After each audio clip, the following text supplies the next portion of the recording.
SK be watching. Yeah, no, mama. I want to say. Yeah, me I don't. You didn't come out for Mufra ya chatu on Saram. And then Nanka Heroes School and Eba by Bibi Kakre Binti. We show him next week. And me Adoma. Na you didn't come be a from Mufra ya Jao ya Toa Jimu ya Toa Saura. Mini baby, I just say. Wish baby and then I also say parents to me jam of free ho ma ombe ankunam. Oh, mama fast, medasi na achia Opemsuo for ne ahwefo nyina.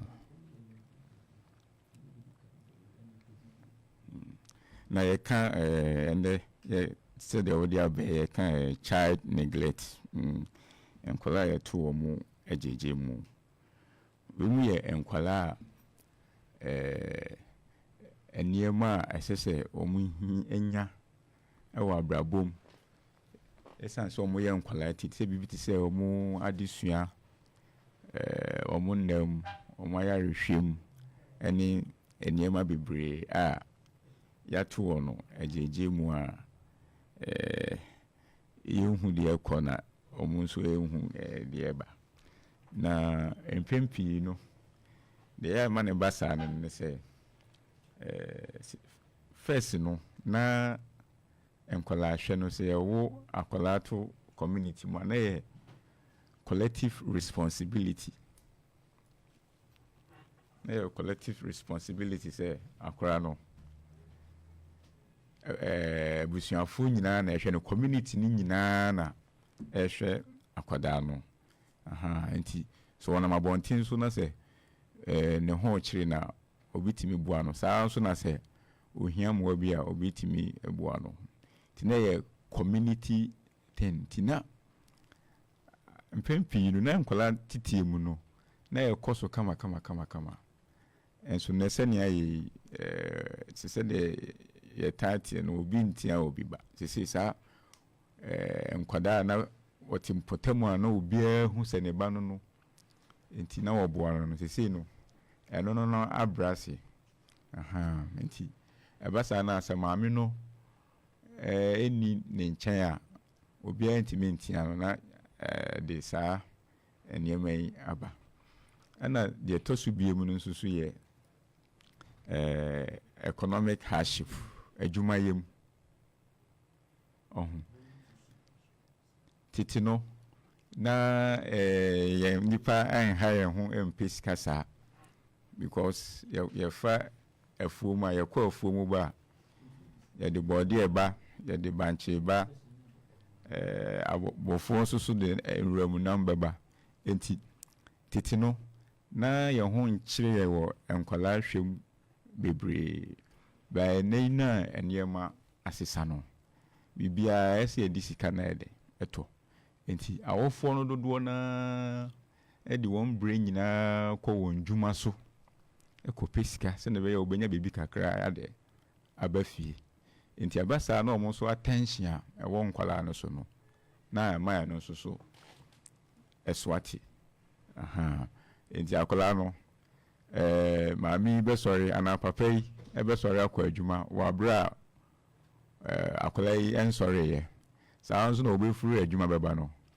na abofre ada enti abasa asa akola no bibi kra ne hia na nkomo bi na yeso ne maami dia entimi enye de entimi nkoso enti ne fa bi na akoya se ya to nkola ajeje mu ni nyina ye sanieme adwuma sema abamu a se yekɔ na yekɔkɔ ye na yekope sika kakra ade ebafie enti eye nhyehyɛ ya 1992 constitution no ade ato ho eye at 1998 eno na ebo amofra yi ho ban no esan adaje aye ni any community collective responsibility and our community break it down amani nyina and saniema we nyina enti no kan mi say Yeah, at 1998. I'm just Ombukuno. Yes, I need you. But for two names, say, I was at your making a woman say, Esa Quadano, or Nina for the parents in it, or right. So then our fault. I was saying, I say, Anna, and send me to me, but say, oh, my giant tonight. One and now, Clan better than this. Yes, I am right, she said you. Oh, wow. Oh,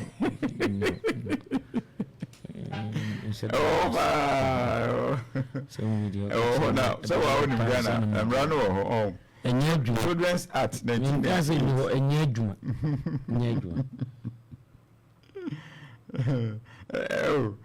yet, oh, but anything and then, yeah, come once, you're born who they run. Send ye bear, I will for our motto and quadrage Muno. Be who say, you were maybe or honoma, a boy and colon who binds her. I say, Yami and Fefina will be, and in the next form so do be from Raquanswa. I ever call Etiasa a day. I will free.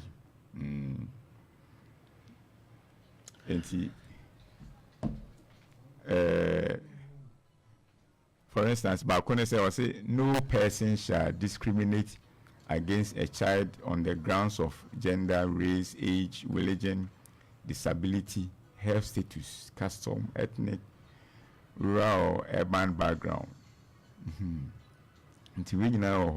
No, so for the purpose of this act, a child is a person below the age of 18 years. In this act, yeah, a bomb on my friend who by no.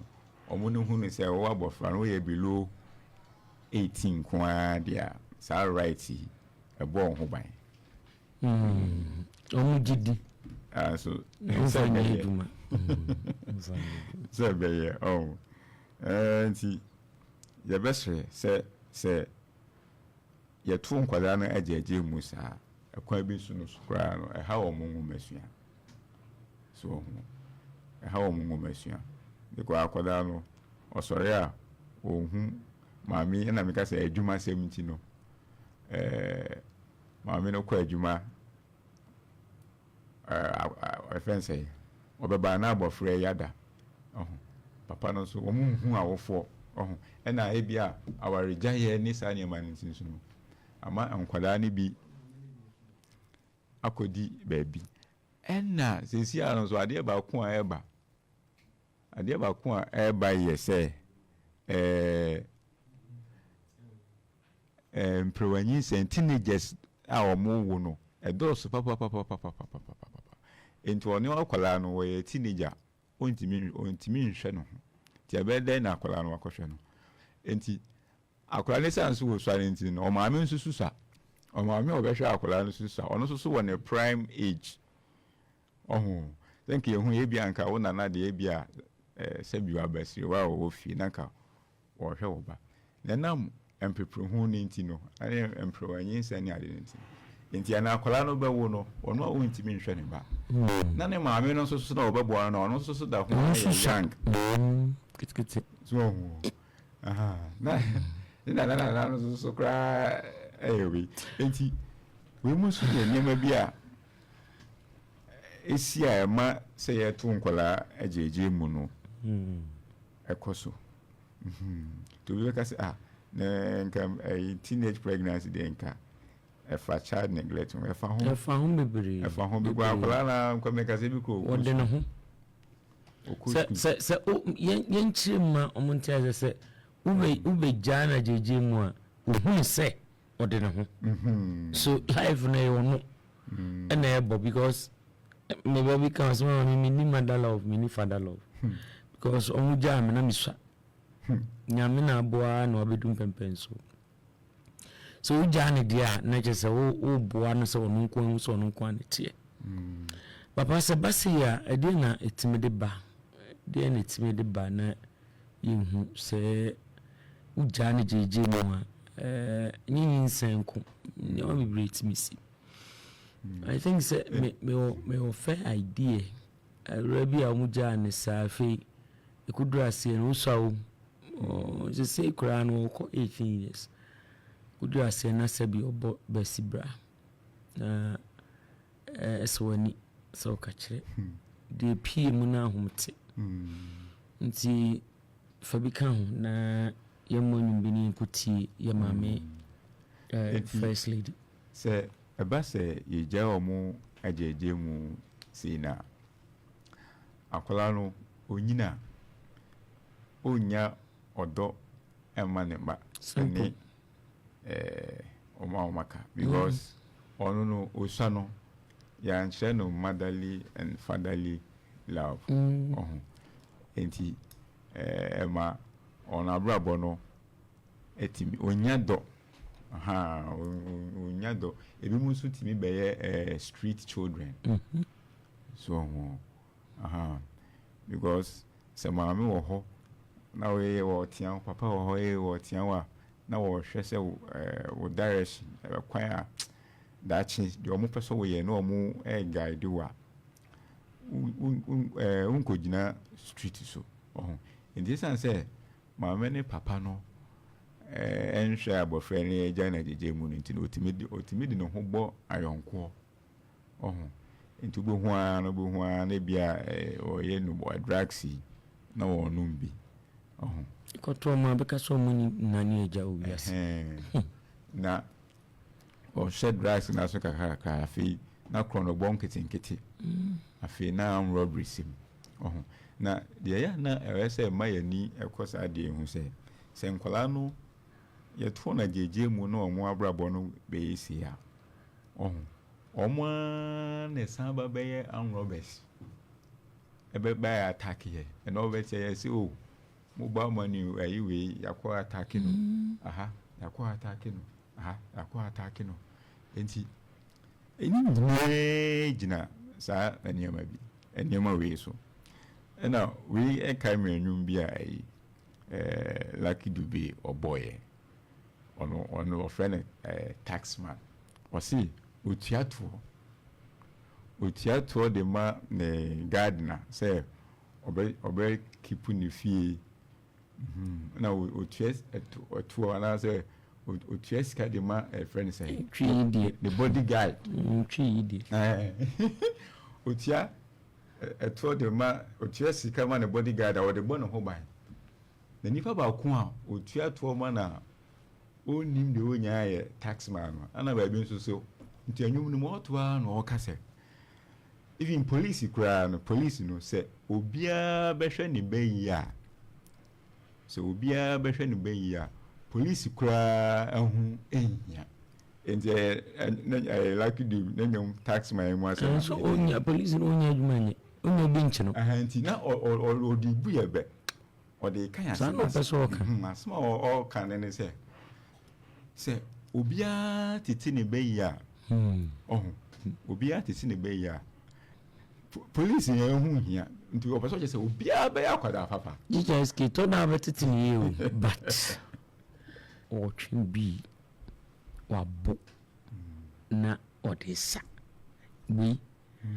am someone to be and then match kra and nim fa ba biara and nim kra oba o sanka atena dem na usu so nim ba ku be boy o say because my mother the me fi ho word na show I just say I'm a prince no when teafutu no na say when teafutu and afi wona eda prison uba asemabo uba asem metwi wi na ajeja ho yesi afa no eche se hu de onye no we yasem so enti nenyom no de we no friend of born to suffer now all day but we are not born to suffer at I say but yankase insatie nyina nso ye pe ba bia wo na minim say it fits you na me ni abusua na ode betum as a child appreciate it what did you say that appreciate it o appreciate ya se bi mako na wo we na pa omko mo ntanya re when I make a show, because I'm specialist. I'm more specialist in the more specialist in don't tire. So, but in Corona, I'm specialist. No, bra, the way I see a dear grow and me inclusive for a debut call baby, a collabi. A cry, a yan cuckoo moon, ya could do ho. I'm saying, and I'm saying, hospital, he, my man, duff from I'm saying, Mammy, we are real, we are those, and you, mamma. Oh, did you see Jonathan? Yeah, you, deity, and a baby, you chubby.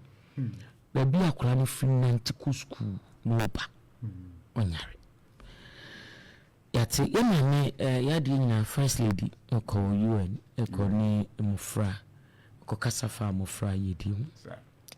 You my auntie, your mammy. O city na you quite be faswa. Ye be a shama your money ye di IFA. Said a bear dachi of Fran Bear Fenna and no machino and no machino and some night budget. Ye be her sabo frebia or crown a man in a job. Say ukuku kesi makopobra. Said ye tibiano nyame ina nyaoi. Titoda ya mususunka se ushe abrabona ebo na ekosu wariase ni dia mekachiro. Nyezi kra ampa unankofo ekoi sukunu ubi nyomanku squatter de show udi no hwa ban school bi wo ba bia minim na eski akola ba ko na koto mpaboa bi enyi school na share akola ba ko na koto mpaboa. Look at this. I think Akola have a powerful influence. Nisantino all the GHS3 nasibi nasibi to da wudunu munti ase so we so the yakra mawrade a obenya bebiru because empabo ba ko pe no obi asibi ne so yesremu mama inga pressure na yakasa yede baye huso no na si jaya think say bibia so ebe kama. The children to be industrious sons and daughters of the land. Oh, so would parents pay the price for neglecting their children? Auntie may you answer me? Maybe the answer would be healed many. Working may bring money, but children may suffer for not seeing you, for their upbringing. Sweet parents, children don't want to pay the price, so pay attention to us. Thank you. My name is Samuel. The title of my poem is Pay the Price. Samuel, say pay the price. Pay that price. Say Oya pay the price.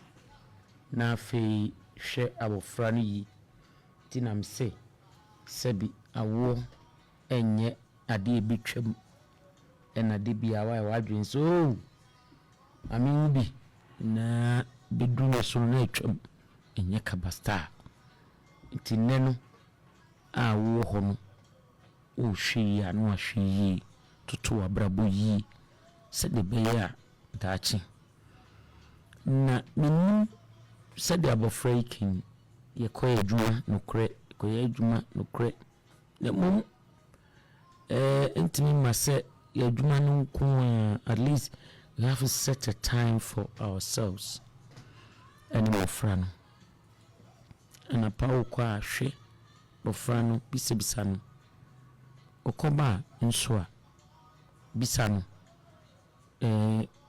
kai pabiana yeni utukwa na oba bidua na adwuma du ba kokoro be nyane ne mba no abisa won se na etisen bibia boko na ohwe se abofra no di ya na oti waka sembi o se nkwala no tie no but the hatred within them inti omuntie nsamna ewori chese the ordinary basa situkura yinama yisiu huna mne papom dem bai no omo yiniama so what is it again sani ya yehu omuntie asese the moment I be akola na mape eske me awura akola bi mu fie na mecha na ba wa huna seems no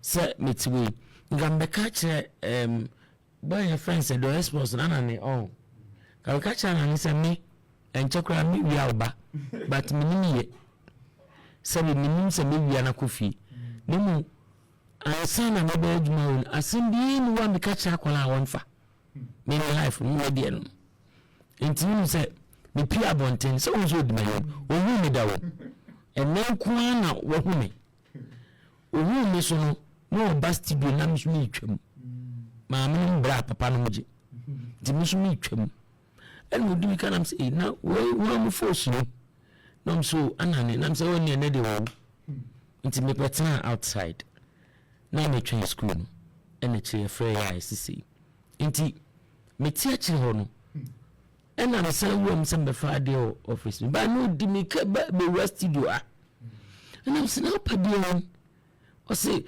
ko ka che da so me biscuit na am say o say da de ne tete ha na am say da o ye de so kasa na am say mo ketua no panin de those abakan de sometimes so me slow o so kasa na am say good o kasa usku fori nyina bete ma no bete nti ko ye da kasa no obi ante sa na am say ai me musa na no ko ate sa na am say dia na opa nti ko da o say biscuit na am say okay ene yen koi na kwachem na am say me yana mi aha ye ton biscuit o say ai na am say akuro ha no tia na am say yen ko na kwachem nti mi say da di na chin kakranka o tsami ada na am say da bi ene ase ha na uka yanko no odie no to di ni mu na ko to ade ni wie no ya ba nam sa di na chi hwese obehu kwan nti ode me ba ya fi du kwan no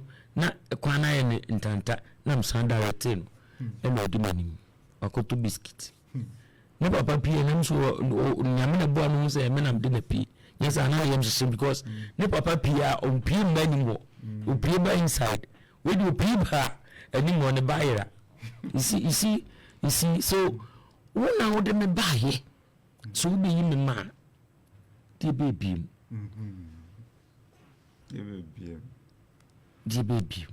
so nti afei ne bra ka sam matiase omutie but because of yaw die oyume atowa asasi so na amaya samfufo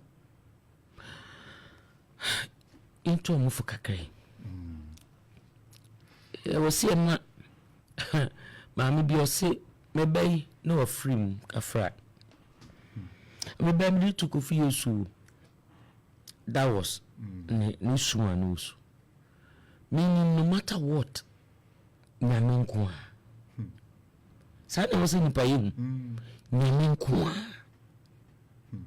ina yebeko akwa bu konta nyame nko a so the other by you the one for more is you and God sana wasu nipa because obi be kan ni story baby a wakototo baby a wakubu ahwe baby a wakudu ane na me ado tumi de nsa ekona I think say na ye papa buy release some prisoners some na so what one was 72 years of saying and it's the sea. Obey it, say, I hope there is life. Tia mi wa abontin, a we abofra. So 72 years. Can you say obi amanye san bi? Obi ko ha no nampa but unim ni oyo. Unim so do si abofra bi, unim so do si body brakra. Inti akobasa bibi kan na bi anaka. Sebi if you enya da. Yes Satan abro was really mumwe. La no ye gua asampa abeyi ya. Ona no ye ni tebuso bi. Ona no ye gua. Eno ya ifo kama. Sa mfo nso ya ifo kama. Afira wo na mei. Ami aso na pa besiri kwan no man ntia na bi. Na abefi abecha mami a. Hey, mami. Ami adu na be ukru na wo ye na ja. Fi abefo na yesi mami wo no se we dia adwo eni ho. Fo asem ko na msumfu asa. Entra. Ati ase. Nye dia kwose. Nti yenwe se obi dia nyame adum. Ye che no abuchie nyega no abuchie o. Onya bibi kusuan. Na ha pacho ye che na akọ.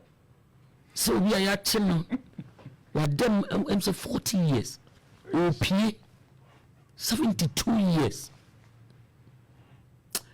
Odo mba na utie mi bisawo at this time. Edu tuma mpacho faso ben ena obinya. Ediyen ena obey. Isramu ate. Mama yinkotie mame asawni. Ano disamina iria.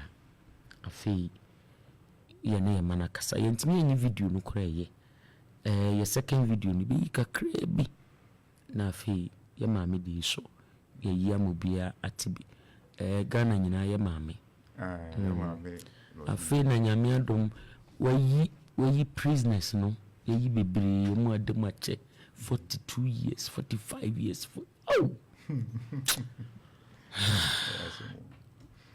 na I say who ne say yenya daje ma nkwada no na yatiti won yia in fact ebe yi or how be bree every or my enemy society obi fan ntete yese sika o saa no bi hu saa no bi hu but akola bi en nsane maami obi dia wode be ma no she me say ebi mu nya daje pa ma o mu ma o you say like the kase okosini bo he ba ku bi nso wo US ano Kobe Bryant ono yo man nyina ye dem ya reverend sofo ni dini ye sena me moni nyina oso na ya mo de frɛ me pesa oso na ya papa Dominic Asante I am 100% proud with him me omenka da na nso onim sɛ mani gidi wo no Rebema or the twins. What do you mean? What's he? What I say? And oh yes. I know that. We said the wife we no fear juma in computer. And you be a picture maybe beyond my bed that's black and white na a tiki on but to some of them frano told our bed room Saturday I'm friendly next. You see, Mama could see mommy. I asked some papa.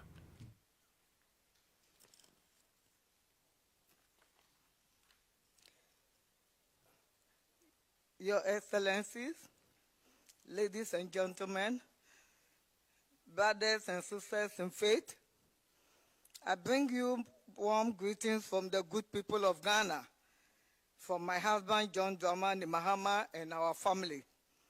I also extend well wishes from the Lodina Foundation, through which we work tirelessly to improve the lives of women and children in Ghana.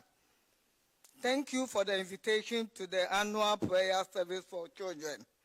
It is a powerful event hosted by the World Vision International and your partners. On behalf of the children from around the world, thank you for your unwavering commitment to the vulnerable.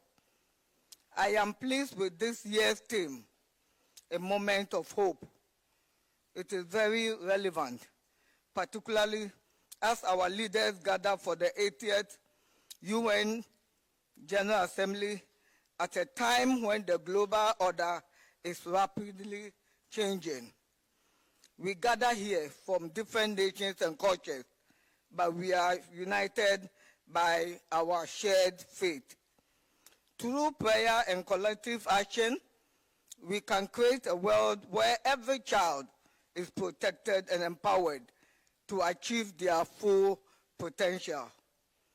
To quote President John Dramani's words, the challenges facing our children today are immense, but they can be tackled through decisive leadership.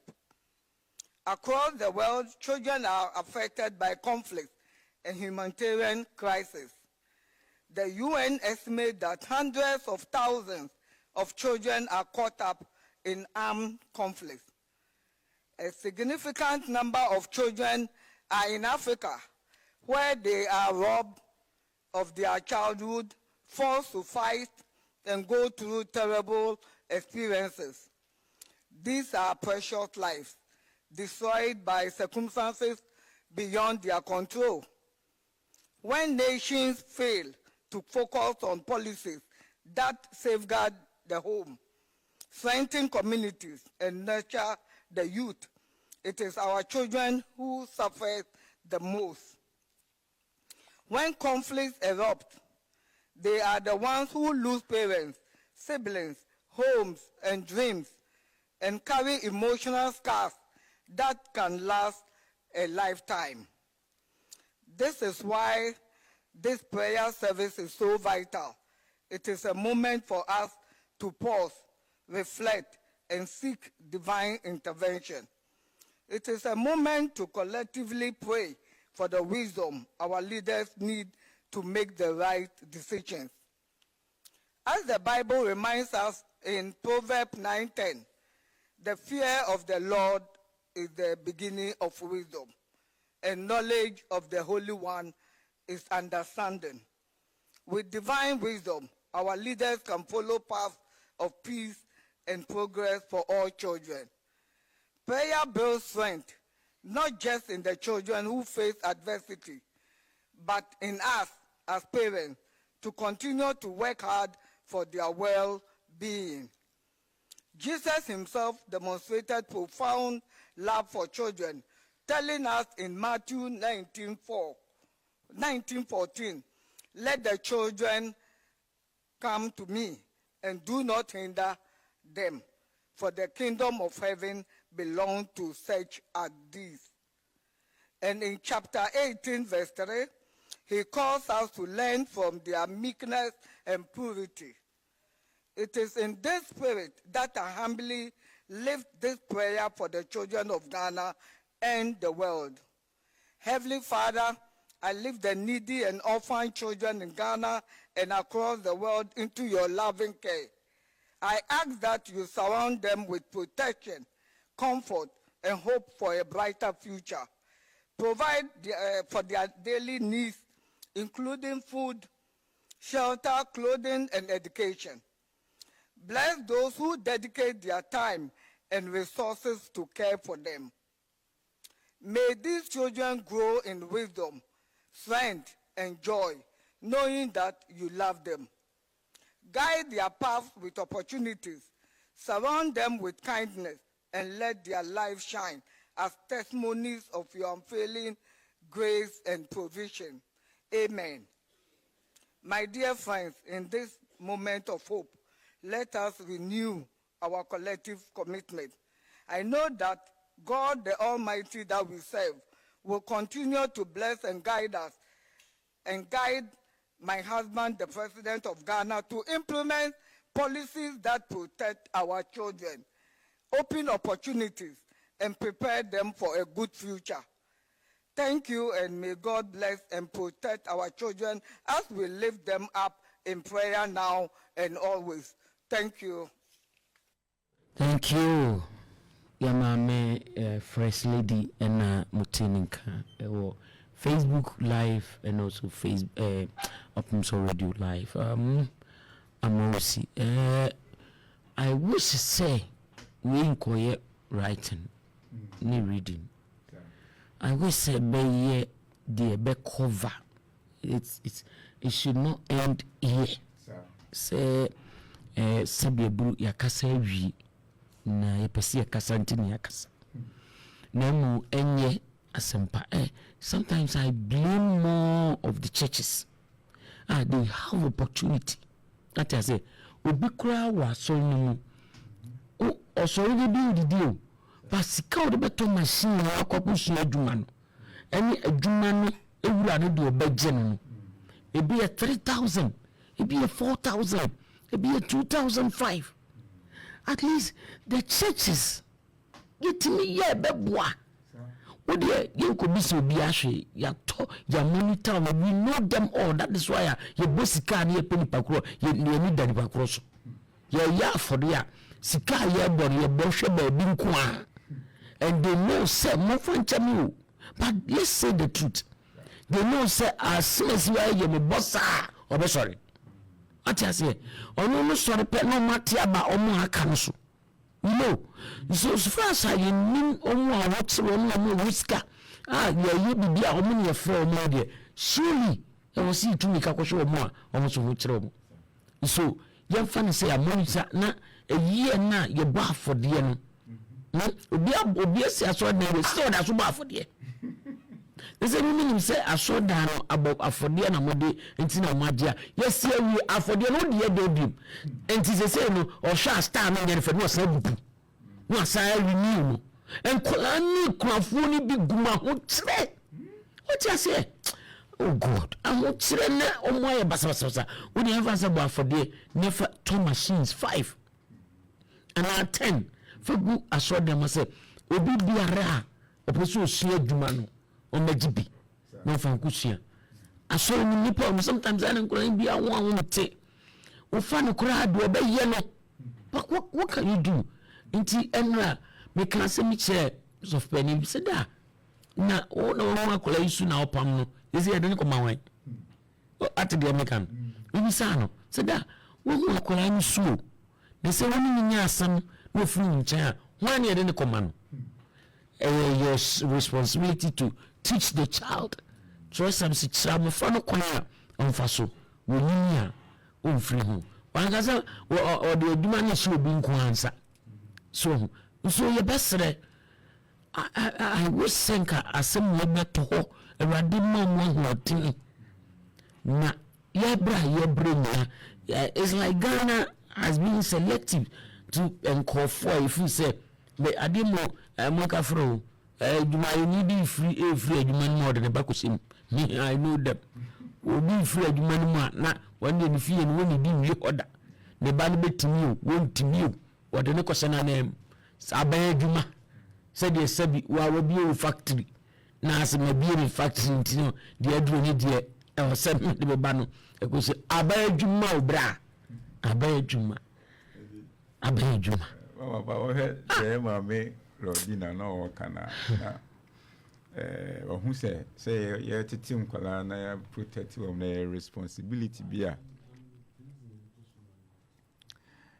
oh no or ka say or say or bompaye say your president Mahama obetimi de policies and sheye ahodo agu ho ebabua ma nkwada yi die ayeye ntine say ya ma me lodi na hu say titi nkwala na ya bo mo ho ban na yenye o mo ajeje mu no eya na leadership ma me ni papa bi a mo betu o mo na asi form ahwa abofra yi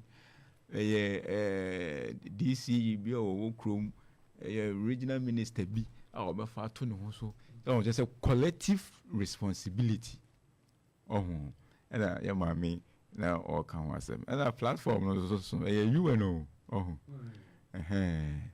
and there's a same here papa and say me say na ka edika go how we bring no yehu and gina ankwala ya to omo ajeje mu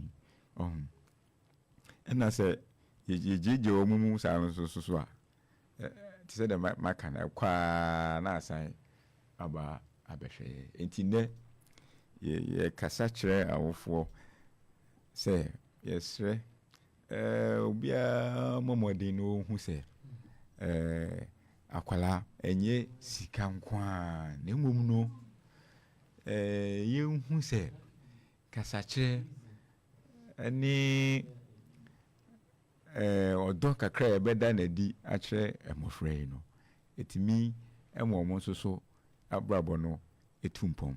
In fact the sense of belonging sɛ akwala no koraa etimi nya adwin bi sɛ no maame bi a ɔpɛ ma asɛm no papa bi a ɔpɛ ma asɛm sense of belonging no koraa to mom sound you show love to them to me mom to onimdifo bi Abraham Maslow and I was niece order of and I was sense of belonging.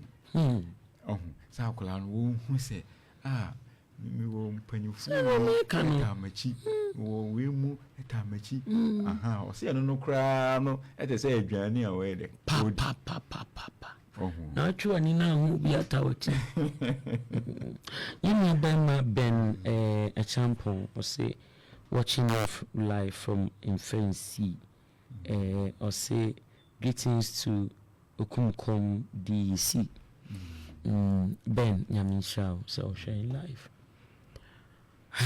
todaya na yire papa intinyo mrani ba imbiti oba no story no yesera de said the mama abompae no so be mani kunu ahoden and this child the idiot ay eba so a said misi abosi ni didame akana no ani gisem Minister of Education asama kan say fidie akwara na asama wokan ofie no kasa kan ofie jano no meka no school yene ne adwe na mum say teacher ni ya yokan asantina akwara nso ka frafra ene na bayiri entini na jese say akwara nso wokan kan ofie na so ba ni teacher na ntinka ene na jese asama ba na be science and yinko na de beko because say I'm above. No, I was in Panoni, no, as I call Unzuni, and they were and say, was saying, one more when young Kono Huna 1 to 2 nanamo and see ya. Ujina, like I say, a ginsam. Oh, when you show me cry, me was Aquano. You won't know too home, none, the bibia, the makeup. Oh, and see. Antitiano nenya yedene kwa sore na se ya fana kwa sore kura ne kasam patchemu if you entertain na school titinku se na make apa bia me kan shi ni bia enti o kasa na mse as if so been but yo if you dey ni kan ko yesu se maye no yo sem kola no mu som nu 6 7 8 9 hono hope na ntiti ni here so yeah dey we have you say ya if you che aduane a na makase ni for na so ye she video ketuwe bi aba A poor boy shared his bread with a pregnant millionaire without imagining the secret she was hiding. Tiago had only one cassava bread. Helena collapsed on the ground, had a secret.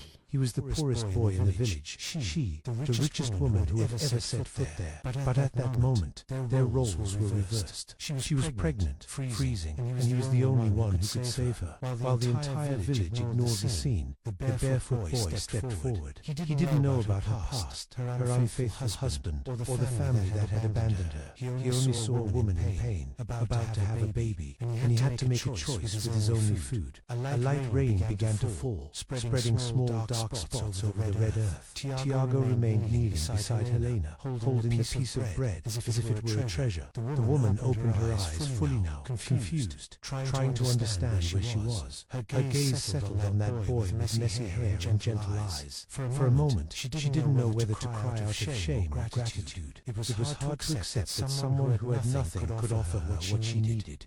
Most, Compassion.tiago held out the bread again, and this time Helena didn't resist. She took a small piece with trembling hands and brought it to her mouth slowly, like someone afraid of wasting a blessing. With each bite, the boy watched closely, concerned about her swollen belly and the cold sweat trickling down her forehead. "Ma'am, is the baby going to be okay?" he asked softly. Helena nodded, but her eyes said otherwise. There was fear there. There was pain. There was the memory of everything she had lost in the past weeks. Her home, her husband, her pride, her shelter, even the right to be called a daughter. The wind blew harder, making the boy's torn scarf flap around his neck. He sat beside her without saying another word. He just stayed there, quiet, sharing the silence. Sometimes care doesn't need words, and Tiago seemed to know that from an early age. The woman closed her eyes again and felt the warmth of the boy's body drawing near. He took off the cloth he used as a blanket and laid it over her.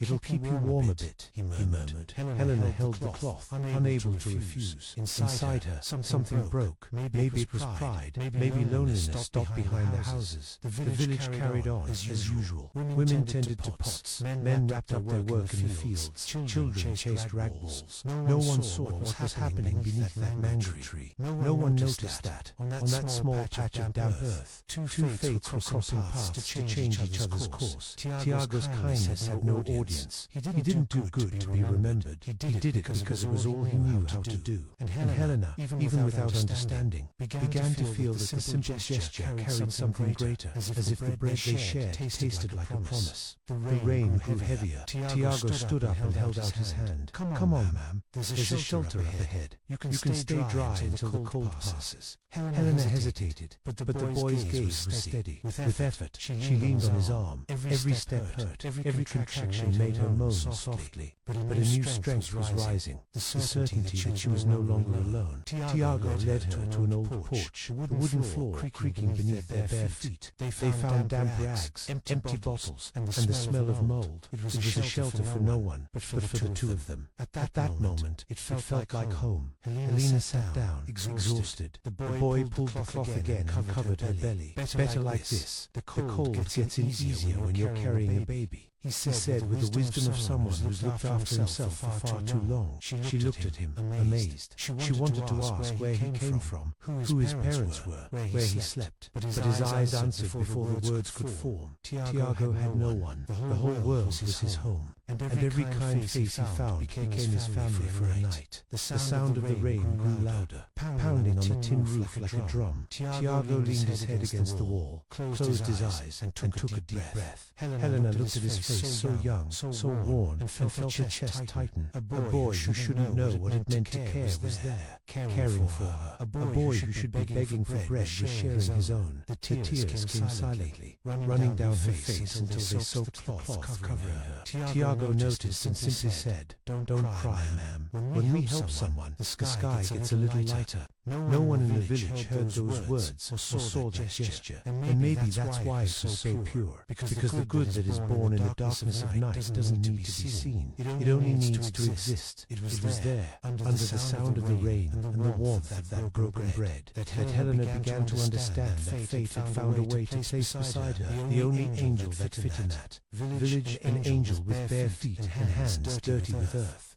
The next morning, as the sun rose lazily behind the palm trees, Helena woke to the distant sound of chickens scratching the ground and the smell of damp earth. Her body still ached. Her heavy belly felt like it carried the weight of the world. Around her, silence. Tiago was already gone, but he had left beside her a gourd with a bit of water and a piece of fruit. A small gesture, but full of care. Helena took a deep breath and, for a moment, tried to understand how she had ended up there, on an abandoned porch, alone, with her life turned upside down. Not long before, she had lived in the city of Mabalo, the wife of one of the most respected merchants in the region. Her husband, Ernesto, was a man with a soft voice and crisp clothes. He had a large shop in the central market, employees, and a home that smelled of expensive perfume and promises. Helena believed their love was strong. She spent her afternoons embroidering fine linens, waiting for him to return from work with the same smile that had won her over years earlier. But fate has a cruel way of opening opening the eyes of those who trust too much. It was on a hot afternoon when she came back early from her mother's house that Helena saw with her own eyes what she had never wanted to imagine. Her husband in another woman's arms, laughing the same laugh he once saved for her. The ground seemed to vanish. Her heart, once full of love, turned to stone inside her chest. She didn't scream, didn't cause a scene. She simply walked away, left the house, the name, the comfort, and the dignity she thought she had built. She believed her mother, Donna Lorinda, would welcome her. But when she knocked on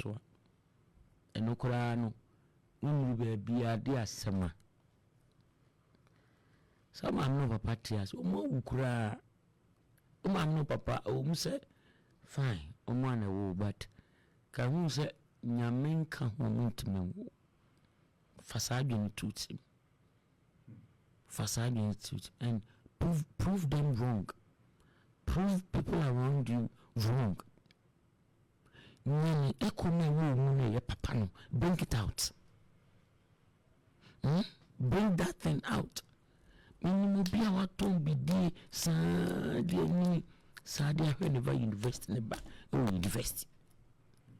Bring that good thing out. If just one more and too free, they will convince you the world itself. Now ablabo ni kwansa obobi ya obebo. Eni ya sebi. Why you say kafra? And that's one sign. Because I don't want to make an answer. They may they say no one. To my to us. Oh to us what he. Sebi buru na onipa da senia. Erade abawo na ode afani paso de waba. Se nipa no na nyiwe ni anno wonti no. Ubewa ma sebi kafra kemika na refa wo. Sometimes I will. Sometimes I will. You best remo. I will phone him from so I meant to us. Come baby. Father coaching soon at home. Sa she I told you no. Sikawe wono. Sikawe wono. Excuse me, sir. Nyame ya madoma mefa obiba. A girl na iye kakrakra. Do you know some meton asem we need that meton abeli. Wow. At the shop of friend school. Abeli. My part abeli. What I say? Sir. Meton at the shop of school. But because Obika gase bibiani. We dey no.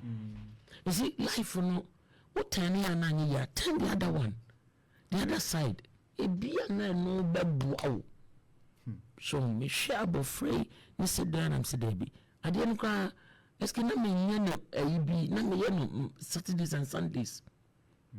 Na ebra sorry upon ewia kete ni mayi. Na unya pano so. And then when you aji we come abra na. Oh, me create that thing only for that child. So until you say be wo be na betima boa obi. No. So I believe Shabofra for 3 good years. In secondary school. Until me so I sorry for no ponsi. Na me to we na me kuyi I believe she said are you cool? Na say asofo yi timi ba mu ni edi biatum. Omanu mo de papa. Na asofo ya to so. I think a day on Sunday na me timi nya more than 6 million. I believe. It is first one to her. Na me de aka na ko fabium. Nti bibi obi sanu school no bia no. Na nyankopon itumi ho odin. So me be say make me enen me ya ntia nya me very you. Enyo bia na mbaba bonache me very doesn't mean say bia me mu ade. No. I'm talking about life. Bibia no Christo nti mitumi yo. Ati ase me ene am tell so me nsu ameton. Me sana me hu wi na se. So when you adwene say you can do other things to help yourself. Kakas will be mra why na eba. eski tu umiano titiro mantie na ne maba wa ndo mu ajimu ya na no die ni pe baby ewu ato amomu maba wa ne die kaka ebi mu madidi o machi se because sra o mu safu ho no eski urate ebi mu madidi o machi wo dan mu ebi dan no kan what as it what them go say tuwo no me manufo yo ne futuwa de be ma mebunu ne say awo the it goes with responsibility so enti yen carry your ho na yen hu say okay ade we na yekofa ba we ni de ani say ni na my de enam enti say yetimi nya sa adwen we dia ani yebetimi atutu ya na ma no asiye enti ya we bi foreclosure obi wo no ma wo ye bibia so obenya daje na wo check ya say we base no enu no ntimi to obi ho an say watomu awie nti ya besre yenuano ma no say omo to omo boase ene emema no because wonya de akola no batu wi asese kim dia say utimi ehwe no ena ye wo mra so wo man mu a ebo sa ade huban children's art no at 1998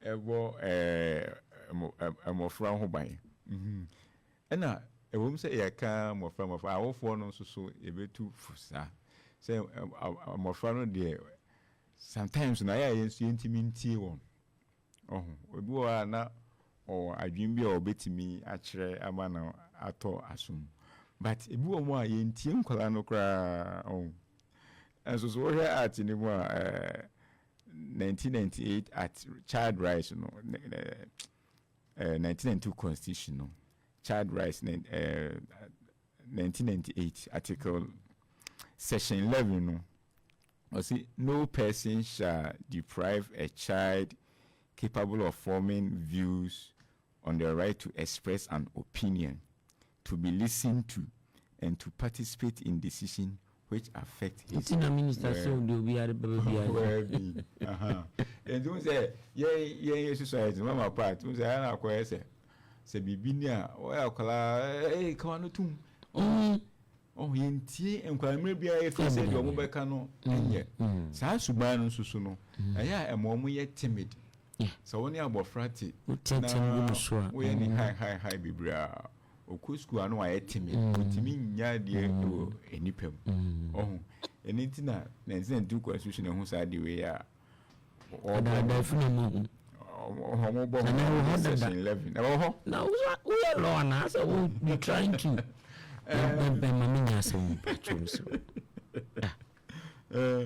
enti ya besre awofo so but I list ni na why dey be I kan no more kai mse refra enti ya besre awofo an say sometimes ankola no aya yenya ebre na yentie o mu kakra aya ma ya nwi say de mu beka bia ento asomu sometimes ya anyi o mu kai na yetie o mu ya bia eno so yebetime hu o mu hawo sometimes o mu ntimi ni awofo ni nkomo ni nyina yesa hi no to mo sa sembi ha pa so no akoka che na danfo na danfo no so bia no ma na futu a emboa ya wo fo yen wo kam enkwala no enjo mo feso na yenya asomo mu na yentie o ma edase wo bi obechia no na fi ye be rap ya na nti mechia Dr. Amankwa Echampong Fumesa Crop Research na echia Opemsuo etiefo nyina and Jojo simple Joe ndiye no ni akuntokwa eno na yima be no aka no mese me mama no say there's life when ye papa when ye sabi nso ni bi ho momwa nso a sikani wo mo bebo no behu na no se ukoto machine am bi bai pa kro be ye wa se bibiri ebusu nkura de o ye no wo ofiri ha bekwa o no bi ya fampa botani panic ise choice SD ni bi wori nyumbi sinyam sumpa ne se obi ko hwenyanka enu nyam sumpa nti ebi mu maame no papa te ase nso mu chen nyanka wo a wuhia no pa na sabi da bi mi di bi obi enu ko bisa akola no na onimade bat na nso books untimento skatade aden nye do wiskan ko maame ati dwuma wutie mi hweda ko bi ni pa no ba ye wado yo da ko bi na no me nye yi ewe bi oba ye na me ka cheski Baptist for on ba kumase na sabre no Baptist ewo amkumho amkupe dan de ma usu mbaji komino wo bo adwaman nti wo yi ni firim eden wo adwaman ti wo be to aduane akọ adwuma no woni bi so hu woni bi o ti wo yi na firi komino ni wo bra woni bi onye den eni oni komino ni aso ne begu oni komino da isa wa preacher me na say yebone nti ani di no ani di me and my girls no do mutu adwuma mu anu me ni free mu ya obae why kama why yesu adwuma na wi ya ifro oye janka won ko awo be free ba ne ma me papa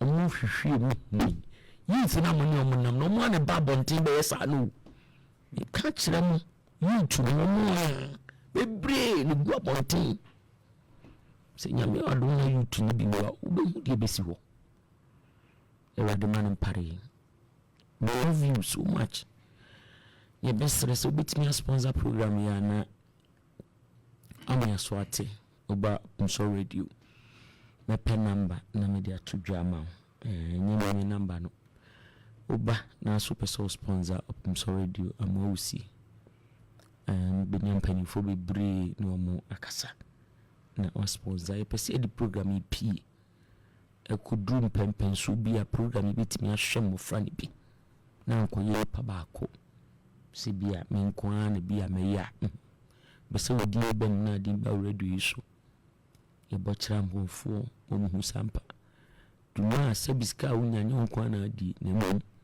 o spread bi ya the sponsorship ne beko akohwehwe atutu abonten mu bia ni agidwuma awudi no ama nipa timi ababe bo adwuma na ho so odi no ya das Opemsuo radio wansia fikasim uri the security men no noblemen omotete ho ochia no bisampacho radio station no we na ya kirewo abana chese abanu mu abidin komo kama eske last one no birthday bi e wa ha oh okay and you mentia Reverend Kano Samuel Nyame and Madam Felicia Osemen is all their testimony was it a testimony oh that ye ko awoda fo so nti ye de lucky de bi no na sorry so misel tie mu yipa fa pen papa no twro nsema wo na ebra na ni kire prison no mahomte ihu a enhira mama part